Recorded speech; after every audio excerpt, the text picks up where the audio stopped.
A lone crackle of radio static lingers in the air, each flicker of interference a harbinger of the chaos to come, until a frantic news anchor's voice slices through the void. Breaking news! Global markets in freefall, food prices skyrocketing, and nations scrambling for water supplies. This is 2025. In that split second, panic blooms like a dark flower, and we are thrust into a world teetering on the brink of survival. We glimpse trembling stock tickers and empty supermarket shelves, a landscape etched in anxiety, while the underlying question pulsates: how did humanity arrive at this precipice? Decades earlier, Jeane Dixon spoke of a cataclysm that would not spare our pockets or our pantries, a prophecy that seemed metaphysical until it manifested in economic collapse and resource wars. As low, pulsating bass rattles our conscience, her words echo like a funeral dirge. Not in spirit alone will the reckoning come, but in every ledger and larder. The gravity of her vision demands scrutiny. Was she merely a clairvoyant scribbling secrets from some hidden plane? Or did her insights reveal systemic vulnerabilities we chose to ignore? We alternate between the haunting tale of Dixon's eerie foresight, her candlelit room strewn with newspapers and frantic scribbles, and a clinical dissection of the world's fragile interdependence, where a drought in one region triggers riots in another, and speculators feast on rising grain futures. In this fusion of story and analysis, the haunting refrain rings clear. Every prophecy, no matter how supernatural, harbors a stark warning about choices left unmade. As the bass fades into a chilling silence, we are left to ponder whether Dixon's warning was destiny speaking or an alarm bell for a world too complacent to listen. A dim lamplight illuminates a young Jeane Dixon hunched over her charts in the late 1940s, the soft scratch of her pen punctuating the murmur of radio predictions. Born into an age of burgeoning fascination with the occult, Dixon swiftly rose from obscurity to become a mid-20th century astrologer and psychic whose fame rippled through the nation. In whispered parlors and smoky talk shows, she tantalized listeners with her uncanny readings, accurate celebrity forecasts that dazzled even the savviest journalists, yet peppered by notable misfires as specific war dates slipped through her grasp. By the 1970s, the press had anointed her America's most consuming seer, a title wrapped in equal parts reverence and skepticism. But beneath the glimmer of fame, there lurked an intensity in Dixon's vision that few dared to examine closely, a restless urgency that whispered of calamities far beyond the realm of Hollywood's glittering stars. As the world pivoted from televised assassinations to economic speculation, Dixon's focus shifted dramatically. The intimate allure of predicting political violence gave way to a grand systemic collapse she insisted was on the horizon. Her 2025 prophecy emerged not as a mere footnote to gossip rags, but as an apocalyptic tapestry woven with threads of market implosions and resource wars. In her darkest hours, Dixon channeled images of stock tickers plummeting to zero, of currency rendered worthless in the hands of desperate citizens. Visions she scrawled frantically in her fading handwriting. She warned that catastrophes would no longer be confined to the earth shaking beneath our feet or the flash of missiles across oceans, but would seep into every ledger, every farm, every household. Hunger, she foretold, would become a ravenous beast, driving even the most civilized souls to barter their dignity for a loaf of bread. Between flickers of candlelight and the hum of electric bulbs, her voice rang out, "Not just the skies will split open, our world's foundation, built on faith in markets and water's quiet stability, will crack." In a chilling blend of narrative and scrutiny, we confront the dichotomy of Dixon's legacy. Was she a mystic, tapping into hidden truths, or an overzealous interpreter of socio-economic fault lines we overlooked? Her prophecy, demands analysis of intricate global interdependence, where a drought in one continent can seed famine in another, and where the sudden collapse of a single bank could cascade into worldwide panic. Yet it is told through the haunting lens of a woman who saw, beyond numbers, into the fragile human psyche. In the convergence of her storied past and grim forecast, we find a lesson. The most profound dangers are often those we choose not to see until it is too late. A ghostly hum of idle machinery fills the void where bustling factory floors once thrummed with purpose, each echoing clank of an empty conveyor belt, a morbid reminder of the world unmoored by unseen forces. In the aftermath of the 2020 pandemic, debt cascaded like a spreading crack in concrete, with nations and corporations alike frantically printing currency to stave off collapse, unwittingly planting the seeds of rampant inflation that would soon bloom into something far more sinister. As we peer into the shadows of 2022, where houses stand silent, their cavernous interiors haunted by the spectre of supply chain shocks that ricocheted globally, stretching from remote factories in Southeast Asia to the steel mills of the Rust Belt, an intricate web of dependencies snapped taut by shuttered ports and broken links. Beneath the surface of this geopolitical turmoil, public and private debt swelled to grotesque proportions. Sovereign bonds traded at negative yields in the morning and teetered on the brink of default by nightfall. Banks, desperate to shore up capital, turned to risk-laden assets, oblivious to the gathering storm. And yet the true horror lay just beyond the horizon.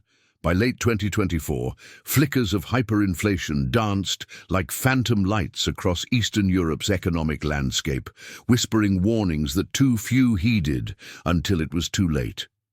In the cobblestone streets of Prague, John, a street vendor whose father once sold sausages for a simple living, watched his hard-earned koruna dissipate into nothingness.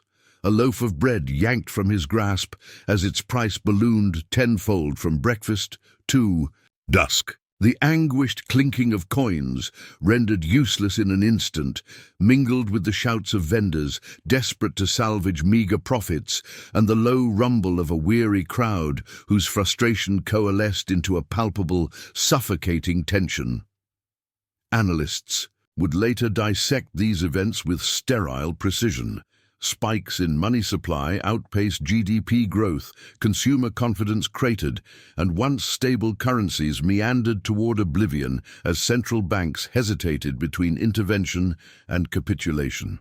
Yet behind each data point lay human stories, families forced to pawn heirlooms for basic sustenance, small business owners shuttering storefronts as rents soared, their dreams collapsing in tandem with their balances. Then came the carnage of market crashes and bank failures in early 2025, the pandemonium erupting with the suddenness of a thunderclap in a moonless sky. One harrowing morning, the Dow shed 30% of its value in a single trading session, a bloodbath that triggered margin calls with the ferocity of a tidal wave.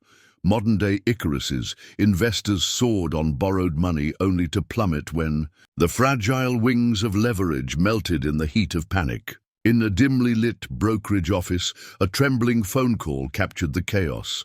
They just suspended trading again. Margin calls are triggering automatic sell-offs, the investor cried, voice cracking as though straining against the maw of an unseen beast. "We can't stop the bleeding, sir, we're frozen," replied the broker, each word dripping with the despair of inevitability. In that fractured moment, the dialogue embodied the domino effect unfolding across the globe, from the jittery consumer whose retirement savings vanished overnight, to the small business owner who watched his loan covenants shatter like fragile glass, and onward to Wall Street's towering citadels, now hollowed out by fear. Analytically, this collapse was not a singular event, but the climactic crescendo of cascading failures. Shadow banking entities exposed by rapid devaluations, interbank lending freezes that resembled the flakiness of a dried-up well, and credit default swaps that shifted from niche financial instruments to death sentences for anyone caught in the crossfire. Economists would later point to interconnected derivative markets as the flashpoint, where one mispriced asset could ignite a conflagration of leveraged bets and systemic risk. Regulators, they argued, had been lulled into complacency by years of low volatility and muted recessionary signals, focusing on short-term stability while blind to the undercurrents of fragility. Yet such post-mortem analyses, though precise, could never capture the raw terror of ordinary people trudging through breadlines under a sky that seemed to rain ash, nor the haunted look in a banker's eyes as he realized his algorithms had predicted. Profit, not apocalypse. In this macabre tapestry of desperation and collapse, we confront a chilling truth. Beneath every seemingly stable system lies a hidden fault line, and when the final tremor strikes, the veneer of normalcy shatters, revealing a landscape of ruin where hope must fight to emerge from the ashes. A frigid wind whistles through skeletal fields, where once rippling stalks of wheat whispered promises of plenty. But in 2025, a string of freak frosts and merciless droughts descended upon the world's breadbasket regions like a ravenous spectre. While ravenous locust swarms swarmed across Ukraine, the US Midwest, and stretches of Southeast Asia, reducing lush crops to brittle husks overnight. With every cracked ear of corn and withered rice paddy, the price of staples, wheat, rice and corn, soared to 3 times their 2022 levels, unraveling the delicate tapestry of global food security. In this merciless tableau, we witness the chilling arithmetic of catastrophe. Storage silos once brimming with grain now stand empty, their cavernous interiors echoing with the hollow whisper of impending famine, while ocean freighters, choked by supply chain breakdowns, moor indefinitely. At ports, cargo holds laden with promised sustenance that can never reach starving mouths. Yet beyond these grim statistics lie human faces contorted by despair, a haunting reminder that data cannot capture the full horror of hunger. Take Amina, a smallholder farmer on the arid outskirts of Kaduna, whose cornfields were a verdant testament to her family's legacy until late 2024, when hyperinflation ravaged her meager savings and the first frost kissed her crops with icy death. She wandered the brimming dirt roads to the nearest market, hoping to barter yams for rice, only to witness milled grains seized by masked men at gunpoint in broad daylight, their desperation mirroring her own but amplified by ruthless violence. The crunch of dry soil under her boots and the distant wail of a child, her nephew clinging to her skirts, remain etched into her memory like jagged shards of glass, each step an echo of a life unraveling. In her eyes, hope flickers dimly as she contemplates uprooting her family, in search of the faintest promise of security, knowing that the ghosts of failed harvests and stolen sustenance will follow wherever she goes. Meanwhile, city streets morph into crucibles of fury and fear as urban populations, driven to the brink by empty pantries and unrelenting hunger, rise in riots that sear the night with flames. In Manila, thousands descended upon warehouses, fortresses of dwindling reserves, tearing open delivery trucks and igniting crates of rice in a blaze that painted the sky an apocalyptic orange. Muffled screams of desperation rose against the harsh crackle of tear gas canisters, and as riot police formed lines to shield the last grains from pillaging hands, the world bore witness to the savage arithmetic of scarcity. When basic sustenance becomes a luxury, civilization's veneer fractures, revealing the raw animalistic will to survive. These scenes, broadcast around the globe, served as grim case studies for analysts who, with measured detachment, detailed the mechanics of social collapse. How surging staple prices, combined with battered economies reeling from pandemic debt, became tinder for an inferno of civil unrest. But such commentary, however precise, fails to convey the tremor of terror that shakes a mother's heart as she sees her children clawing at empty bowls. As the maelstrom of famine and unrest intensifies, a shadow economy festers in its wake. Black markets, operated by clandestine cartels, seize control of the remnants of global grain supplies, leveraging each kernel of wheat as currency for power. In hidden warehouses, vaulted chambers lit by flickering bulbs, barrels of grain are weighed like precious metals, and syndicates distribute their meager rations to those who can pay with exorbitant sums or barter in human lives. Here, every transaction is steeped in moral decay, where neighbors betray neighbors and trust is a luxury long extinguished. Analysts trace the network of these criminal enterprises with grim fascination, mapping how the collapse of legitimate supply chains and the collapse of governance in certain regions created fertile ground for cartel expansion. Yet their charts and graphs cannot capture the stench of fear that clings to every clandestine deal, nor the despair etched into the gaunt features of refugees streaming from countryside to city, chasing phantom promises of bread. In this theater of the damned, the line between victim and villain blurs as survival instincts override compassion. Farmers like Amina must choose between surrendering what little they have to black market warlords or watching their families starve, and urban denizens, having stormed warehouses, find themselves ensnared in the brutal calculus of violence and scarcity. This cataclysmic convergence of extreme weather, economic collapse, and societal breakdown lays bare a haunting revelation.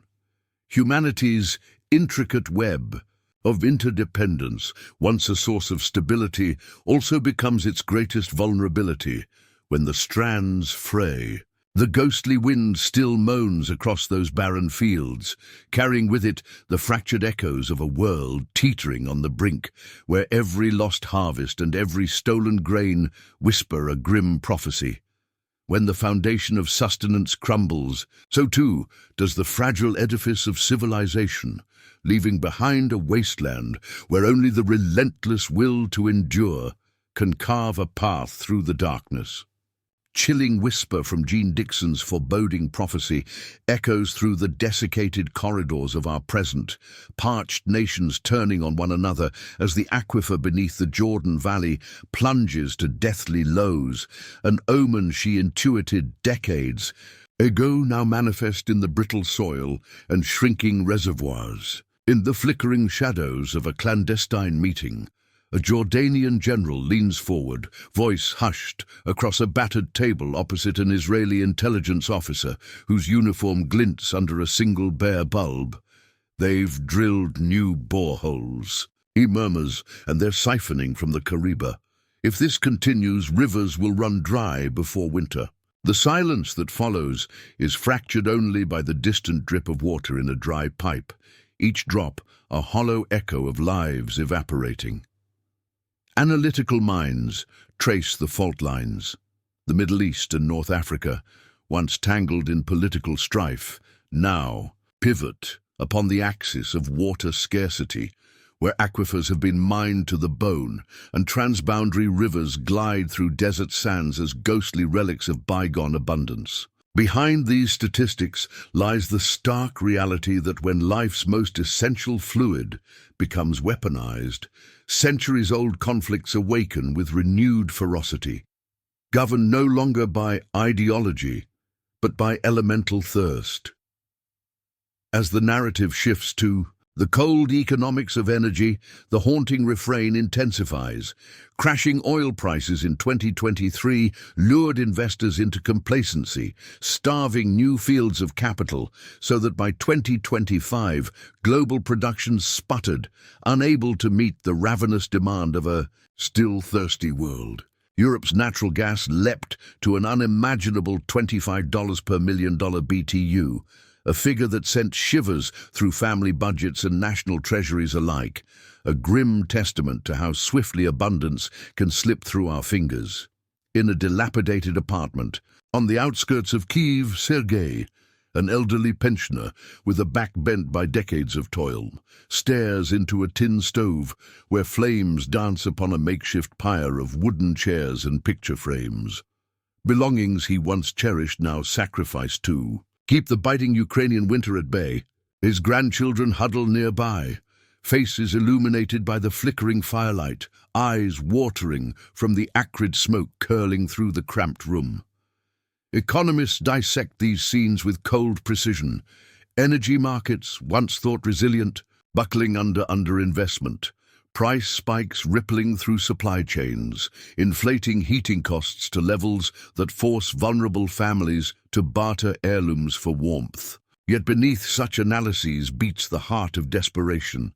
A pensioner's trembling hands feeding the flames that consume his memories, while children cough in the smoke-laden air, their youth ignited and tarnished by a crisis they never created.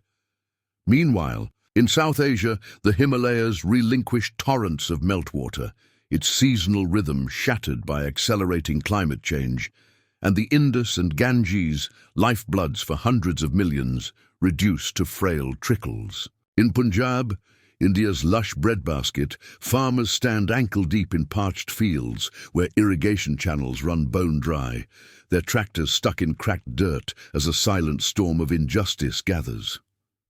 Protest chants rise like a war cry at the barricades. Outside New Delhi, "Humara pani wapas lao," they roar. Wooden clubs thudding against shields, faces lit with the twin flames of rage and starvation. Analysts frame this desperation as a crisis of governance, how central authorities, mired in banking meltdowns and budget deficits, diverted attention from ancient rivers whose snow-fed grace now waned, turning fertile plains into dust bowls. They chart the domino effect. Crops fail, grain imports inflate national debts, urban slums swell with refugees fleeing agricultural collapse, and the spectre of famine looms large. Yet no spreadsheet can convey the tremor in a farmer's calloused voice as he recounts the moment his neighbors drank from stagnant canal pools, eyes wild with thirst, or the anguished shout of a mother scrambling to find water for her infant. In this maelstrom of scarcity, lines are drawn over oil pipelines and water channels, as if resurrecting Cold War maps. Except now the protagonists are not state armies, but armed insurgents and private militias who claim dominion over every droplet and every barrel. As central governments collapse or divert their gaze to banking catastrophes and currency devaluations, local warlords seize the gaps in authority, controlling wells and pump stations like feudal lords guarding treasure troves. In one harrowing village, a ragged militia surrounds a trembling headman, demanding extortion payments in grain or fuel. "Offer your daughter's engagement ring, and we'll let your people drink," they sneer, the glint of gunmetal reflecting their merciless intent. A single gunshot echoes through the dusty lane, and the agonized scream that follows confirms the price of defiance. Analysts watch with morbid fascination as black market networks emerge, mapping routes through mountainous passes and desert, tracks where grain and gasoline become more precious than gold. They note the perverse incentives that arise once essential resources are monetized by violence. Communal bonds fracture, citizens barter loyalty for rations, and the very concept of sovereignty dissolves in the face of short-term survival. Yet behind each data point lies a narrative of tragedy. Families forced to flee ancestral lands, villages abandoned to dust and blood, and the haunting image of a child sipping tainted water from a hand cupped in desperation. By mid-2025, the world's fragile scaffolding of cooperation and trade lies in tatters, a tapestry unraveling at the seams as water and energy scarcity ignite conflicts that no amount of diplomacy can quench. Jeane Dixon's ominous assertion of a cataclysm that would seep into every ledger, every household, resounds in each clandestine negotiation, in every ember-consuming stove, in every uprooted family marching toward a capital city with empty containers clutched like prayer beads. we are forced to confront a sobering analysis. Humanity's intricate interdependence, once celebrated as our greatest strength, has become an Achilles heel when ravaged by climate extremes and economic neglect. Supply chains, stretched thin by pandemic debts, creak under the weight of newfound crises. Governments, over-leveraged and distracted, fail to shore up the bulwarks against the coming deluge. In the void left by absent leadership, warlords and cartels fill the power vacuum, weaving a dark tapestry of exploitation that ensnares the vulnerable. And so, in a crescendo of despair, we witness this haunting truth. When water runs dry and energy flickers to a halt, civilization's fragile veneer peels away, exposing the raw, primal urge to survive at any cost. Beneath the collective math of shortages and the detached graphs of economists lie the beating hearts of millions, each pulse a testament to resilience, each breath a prayer against the encroaching darkness that Jeane Dixon foresaw, wherein the world's wealthiest nations watch helplessly as the basic elements of life become instruments of war. In the hushed glare of a flickering studio monitor, a faint ticking clock underscores a voice that trembles with portent. Jeane Dixon spoke of cascading debt defaults and runaway money supply. As Dr. Patel of the Global Economics Institute intones these chilling words, his measured tone belies the urgency lurking beneath. She predicated that by 2025, central banks, printing trillions, would sow the seeds of global ruin, a timeline that now unfolds with haunting precision. By the opening months of that year, emerging market sovereign yields had already breached 40%, a textbook sign of hyperinflation that sends shivers down the spine of any seasoned economist. We shift from this academic dissection to the grim reality on the ground. Ledgers hemorrhaging red ink, currencies contorting like dying animals, and ordinary families clutching meager savings that evaporate overnight. As Patel's voice fades, replaced by the ambient echo of papers rustling in a cramped office, we glimpse the first fissures. Investment portfolios seized by panic, credit default swaps metamorphosing into death sentences, and governments scrambling to plug gaping fiscal chasms with borrowed time. Then, the scene darkens further as Dr. Lopez, a migration and conflict researcher, emerges from the shadows of sociological analysis. He recounts how famines and scarcity do not merely kill by starvation, but ignite migrations so vast they tear at the seams of civilization. Entire rural provinces emptied in frantic exoduses to Karachi, Cairo, and Dhaka, where tent cities rise like morbid monuments to desperation. In the background, the murmuring chorus of a refugee camp, moans of the displaced, distant sirens, children's cries, melds into a single, haunting refrain. Lopez's deep analysis exposes the merciless mechanics of resource wars masquerading as proxy conflicts, insurgents funded by trafficked wheat, water filters, and diesel, turning humanitarian aid into battleground currency. He warns that by late 2025, as many as 50 million souls would be internally displaced across the global south, a staggering figure that reduces statistical abstraction to human agony. Mothers huddling over emaciated infants, elders stumbling through dust-choked pathways, and the constant question, will we survive the night?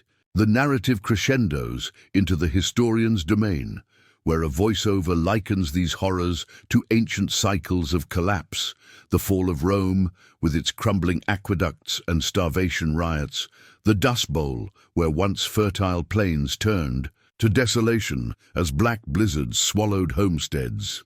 An insistent drumbeat pierces the darkness, echoing the inexorable march of entropy that Dixon foresaw, a pattern of scarcity and violence compressed from centuries into mere months. We are reminded that human societies have always danced on the razor's edge of resource failure, yet seldom with such velocity.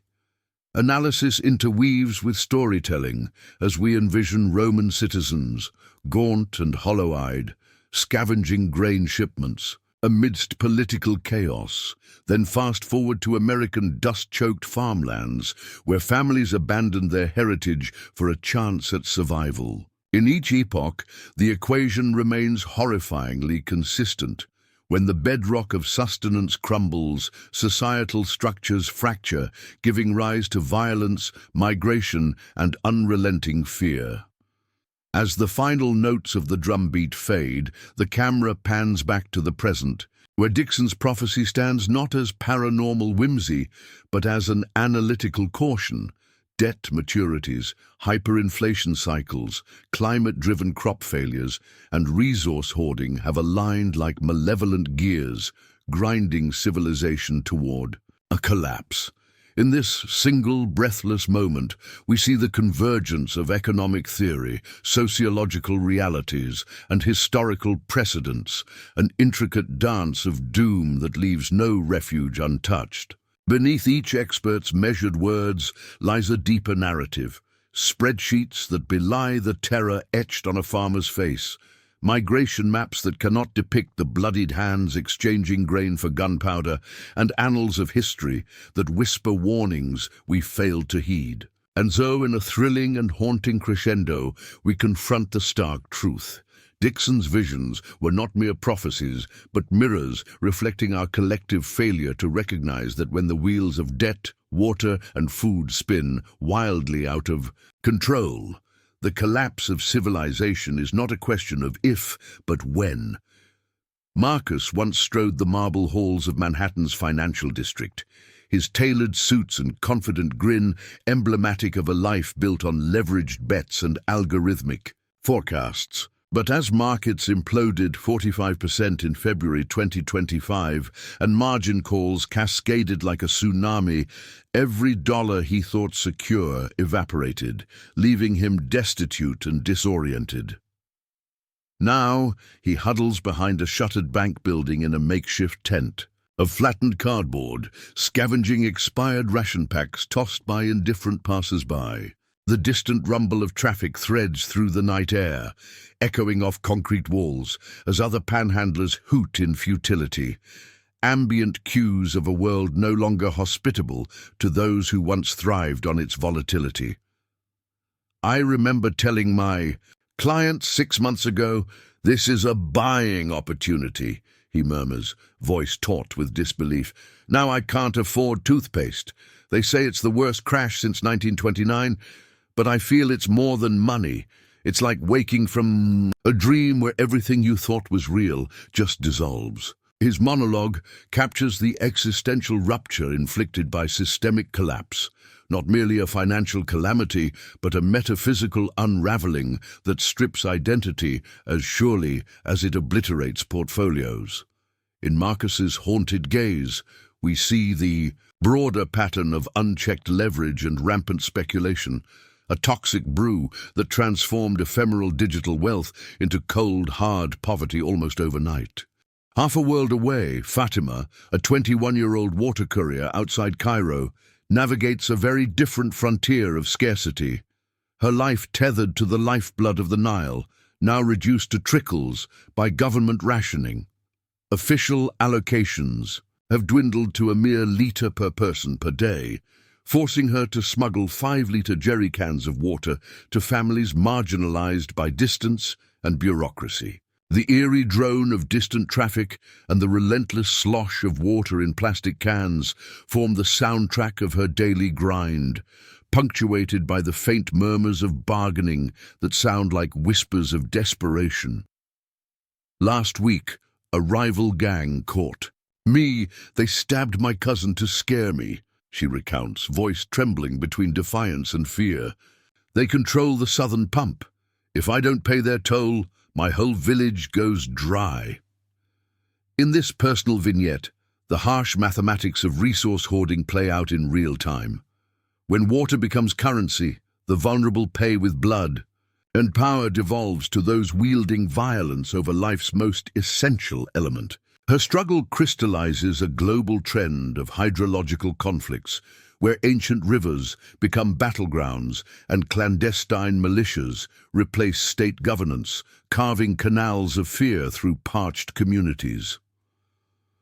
Meanwhile, in the scorched fields of Punjab, Ravi, a father of three, stands at the precipice of starvation as his millet harvest failed in January and the local cooperative collapsed when its credit lines dried up. He now forages for wild tubers while his children sleep with hollow stomachs, the growl of their bellies punctuated by the lonely caw of a crow perched atop a barren paddy field, an ambient cue of desolation. My daughter's eyes so hollow. She asks for chapati, but there is none. I sold my motorcycle for a bag of rice. Now that's gone too. Every sunrise is a countdown to whether we survive until tomorrow, he confesses, voice hushed yet resonant with the weight of paternal despair. In Ravi's plight, we witness the cataclysmic intersection of climate shocks and financial neglect. A generation's worth of agricultural resilience erased by drought-induced crop failure, compounded by a crumbling credit infrastructure that leaves farmers with no safety net. The hollow-eyed children and the father's ragged hope mirror the grim statistics of global hunger, metrics that cannot quantify the terror of watching one's offspring waste away, or the moral calculus of trading ancestral land for a fleeting promise of sustenance. Together, these vignettes form a triptych of human suffering, stitched by the sinews of economic collapse, resource scarcity, and systemic neglect. Marcus's descent from privileged trader to homeless outcast illustrates how financial systems, once thought impregnable, can implode, swallowing lives in their wake. Fatima's harrowing battle to deliver water reveals how elemental resources, when weaponized by shifting power structures, can fracture societies, unleashing violence that targets the innocent.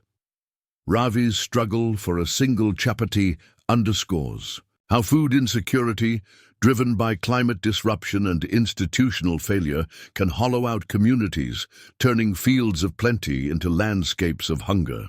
Through alternating lenses of storytelling and analysis, we confront a haunting truth. Behind every market index, every ration card, and every failed harvest lies a constellation of human faces, each illuminated by fleeting hope and engulfed by darkness, reminders that when the foundations of finance, water, and food falter, civilization itself teeters on the brink of oblivion.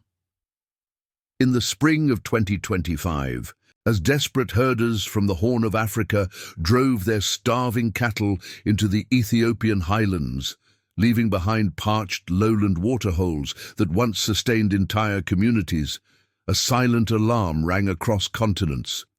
In the Amazon basin, illegal miners wrested control of hydroelectric stations, transforming rivers into battlegrounds, while in Eastern Europe, breadlines at dilapidated grain silos erupted into ragged street militias skirmishing under the flicker of lantern light. Gunshots reverberated through desolate villages and echoed off rainforest canopies, punctuated by shouted orders of "Hold the line!" and the ominous clash of machetes as the world's most vulnerable fought for mere sustenance. Yet behind each flashpoint lay a web of interconnected failures, centuries-old pastoral routes fractured by drought, global supply chains hemorrhaging, under pandemic debts and fragile states unable to enforce control over vital resources. Analysis of satellite data would later reveal that rainfall patterns in East Africa had collapsed by 50%, fueling herder migrations that forced rival clans into violent confrontations. Similarly, the economic calculus of underfunded infrastructure in South America created power vacuums easily exploited by organized syndicates, while Eastern Europe's reliance on subsidized grain imports collapsed under hyperinflationary pressures. These simultaneous theaters of conflict, each seemingly isolated, yet part of a single ominous tapestry, heralded a tipping point where localized desperation transmuted into global contagion.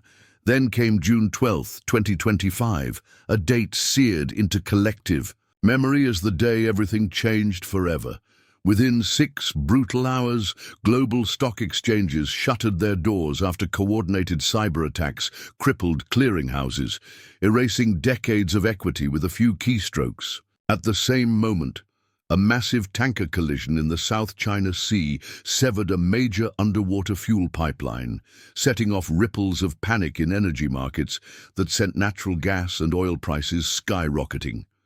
And in the parched valleys of Jordan, a routine announcement of stricter water rationing ignited cross-border artillery exchanges with Syria, as each nation blamed the other for stealing tributaries. In that frenetic window, the world's fragile interdependence cracked wide open. Cyber warfare revealed how digital infrastructures, once considered invulnerable, could be weaponized to collapse financial systems, while a single maritime mishap laid bare the perilous fragility of fuel supply chains. Simultaneously, the water conflict along the Jordan Valley illustrated how a resource shortage in one river basin could cascade into kinetic warfare, rewriting geopolitical maps overnight. Economists would later chart the cascading defaults triggered by the market shutdown, showing how shadow banking entities teetered on the brink as margin calls rippled through undercapitalized institutions. Political scientists poring over regional security data would confirm that water scarcity had become a primary driver of armed conflict, supplanting ideological and ethnic grievances with the brutal arithmetic of survival. Yet none of these technical dissections could capture the raw terror in the eyes of a trader watching his life savings vanish across screens, nor the echo of distant artillery fire reverberating through refugee camps. Amid this maelstrom, Jeane Dixon's haunting words from her 1950s journals flickered into relevance, as if conjured by collective desperation itself. When nations cry for bread, they will turn on one another like famished wolves. Water, once a right, becomes a weapon, and gold is worthless if there is no grain to feed the living. Her prophecy, penned decades before global supply chains and digital currencies existed, now resonated with a chilling clarity, suggesting that her vision was no mere parlor trick, but an eerie prescience of humanity's darkest impulses. The key, singular, haunting note of her voice seemed to linger in the air, an oral spectre that whispered, "Dixon got this," as if validating the grim climax unfolding in real time. In that fusion of narrative and analysis, we confront the terrifying truth. The synchronized flashpoints and that pivotal June day were not random outbreaks of violence, but the malignant fruit of long-ignored systemic vulnerabilities, social, economic, and environmental, that coalesced into full-blown conflict. Beneath the gunfire and cyber smoke, an even darker story unfolded. The blueprint of collapse, laid bare by Dixon's words, now etched into the conduits of every broken pipeline, every hollowed grain silo, and every empty water trough. A testament to the idea that when elemental resources become scarce, civilization itself becomes the true casualty. A cold voice cuts through the darkness, Professor Zhang's measured tone echoing in a candlelit lecture hall. Every era fears economic collapse, scarcity, conflict.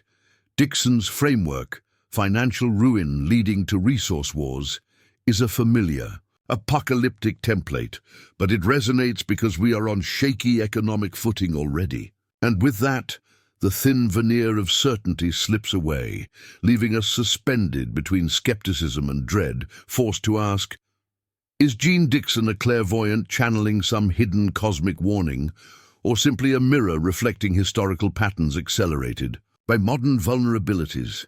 In the flickering gloom, the answer seems both obvious and impossibly distant. We peer behind the curtain of her 1950s notebooks, where apocalyptic imagery of starving nations and weaponized rivers might once have felt like melodrama, yet here in 2025 they unfold with grim precision. Markets crashing, grain silos igniting, riots, aquifers drained until the earth itself crackles in thirst. This is our shared reckoning.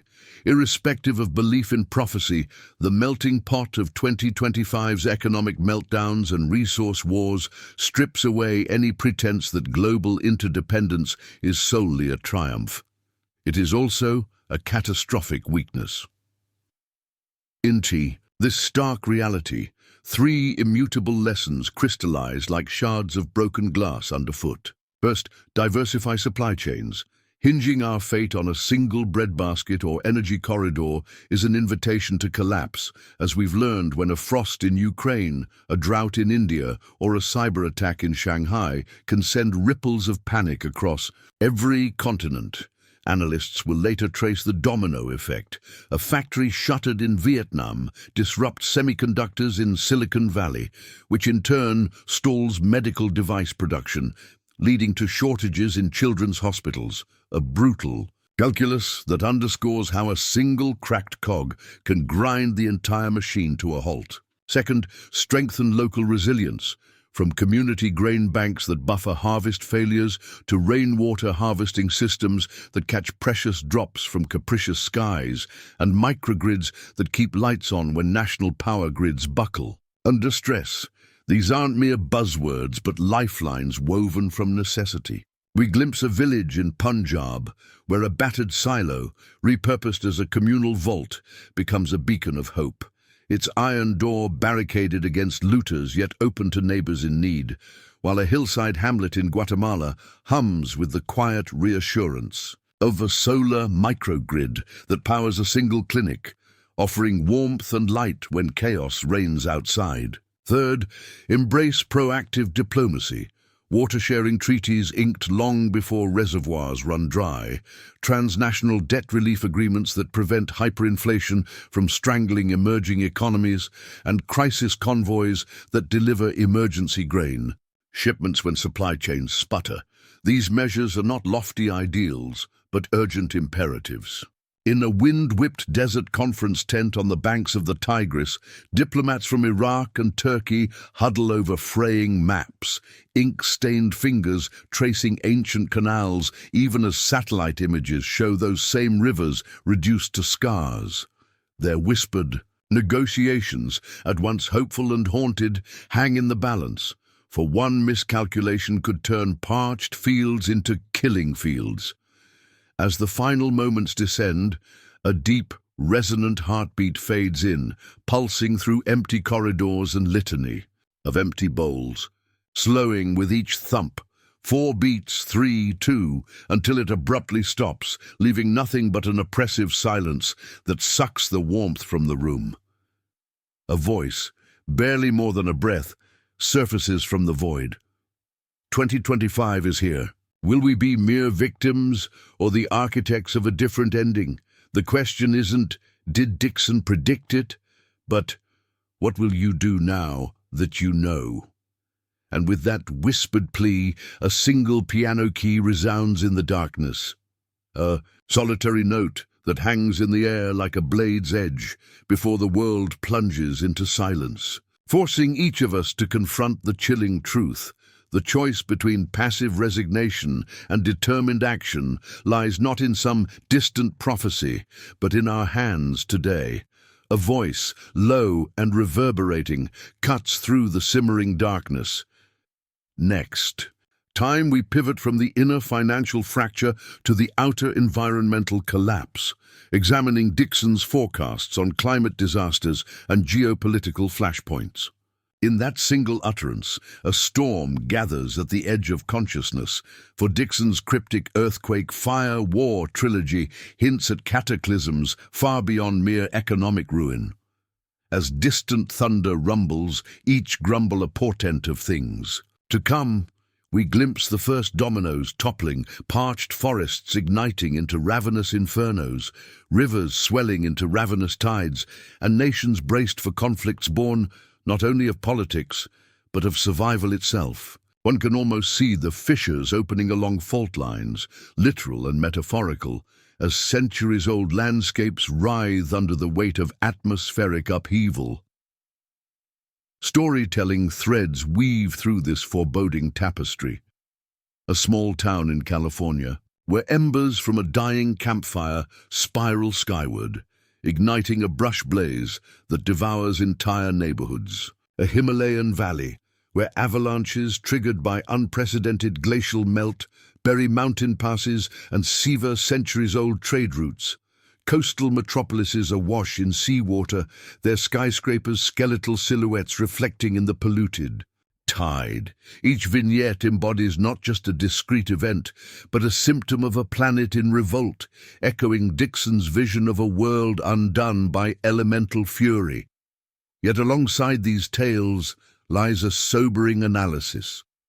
Climate models now forecast a 2.5 degrees rise by mid-decade, amplifying droughts and intensifying storms beyond any historical precedent. Satellite imagery confirms polar ice retreat at record speeds, releasing fresh water that destabilizes ocean currents and imperils coastal ecospheres. Meanwhile, geopolitical tensions flare as water tables collapse in the Middle East and North Africa, turning faltering states into tinderboxes hungry for leverage. In this crucible of converging crises, Dixon's prophecy looms less as mysticism and more as a clarion warning. When the natural world convulses, the veneer of civilization shatters, unleashing conflicts no ledger can contain. As the thunder fades into the crackling of an unseen wildfire, each pop and hiss a reminder that flames know no borders, the voice concludes, "Are today's wildfires and floods the first domino in her trilogy? Stay tuned." And in that final echo, we are left suspended between dread and determination, poised on the brink of an environmental reckoning that promises to reshape everything we thought we understood.